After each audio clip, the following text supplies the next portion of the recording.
Ma seule façon de t'aimer, c'est de t'exprimer la chaleur de mon amour que mon âme ne peut contenir, que mon cœur ne peut retenir, dont l'élan ne peut tarir.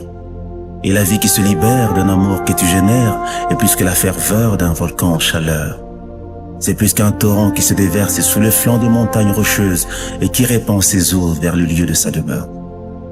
Seigneur, tu as été avant d'être, car tu t'appelles Je suis, et tu as vécu avant de naître, car tu es éternel.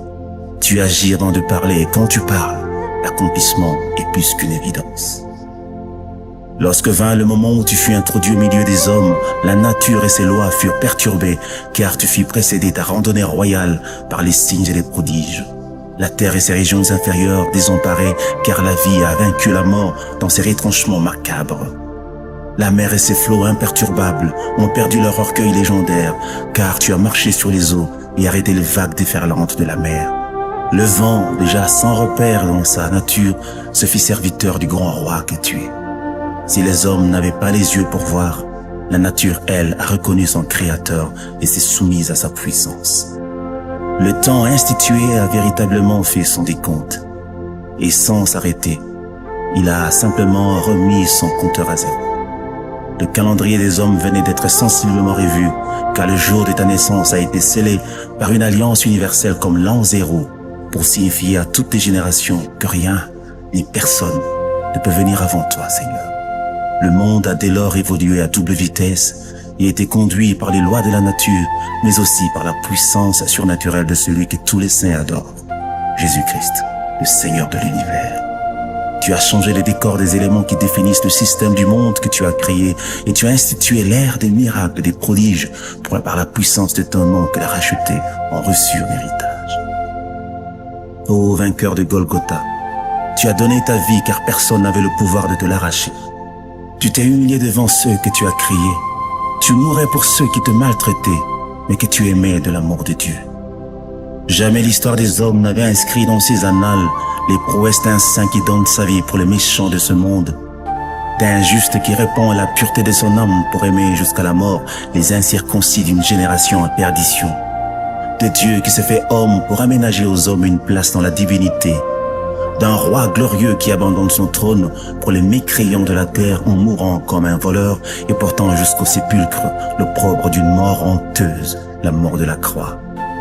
Aucune logique, même pas celle de la loi, ne pouvait admettre la réponse du mal par le bien, ou l'amour envers ses ennemis, ou le pardon devant l'offense, ou encore le calme devant la torture.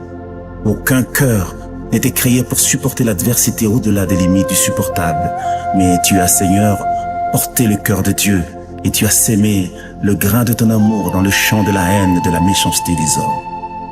Tu as laissé sur la terre, et pour les hommes de toutes les générations, des traces ineffaçables qui ont planté pour l'éternité le décor du divin parmi les humains, des vestiges vivants qui annoncent qu'il était une fois Dieu visita la terre. Et sur le bois du calvaire, tu portais en ton sein toute l'humanité rachetée, lui faisant participer à ta mort et à ta résurrection en vue de l'établir dans ta gloire éternelle et lui faire jouir de toutes les bénédictions spirituelles dans les lieux célestes. Le sang de l'alliance a coulé, le sang des dieux s'est répandu, et la vie de Dieu désormais à la portée de tous les rachetés du monde, car le sang c'est la vie, et l'âme de la chair est dans le sang. Tu as réalisé ce que Dieu seul pouvait accomplir et scellé l'alliance pour une randonnée glorieuse et éternelle.